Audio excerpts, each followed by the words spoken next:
જો દોસ્તો, જાનમાં છે ને 2-4 કોઠાસૂઝ વાળા વડીલો, અનુભવી વડીલો જોઈએ.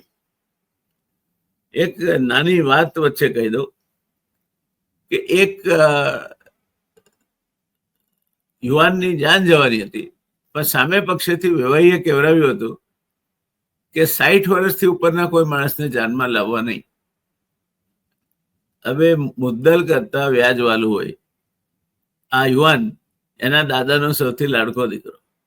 દાદા કે મને જાનમાં નહીં લઈ જાવ.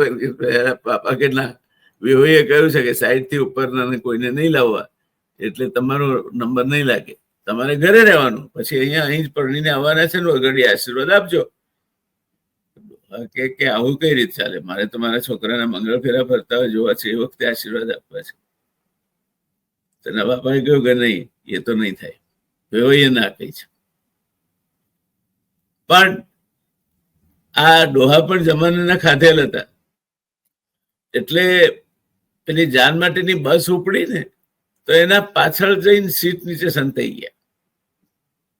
પહોંચ્યા, વેવાઈનું ગામ આવવા થયું. ગામના પાદરે એક સરસ મજાનો વડલો હતો. વડલાથી થોડા આગળ જે ખળખળ ખળખળ કરતી સરસ મજાની શીતળ જળ સાથે નદી વહેતી હતી.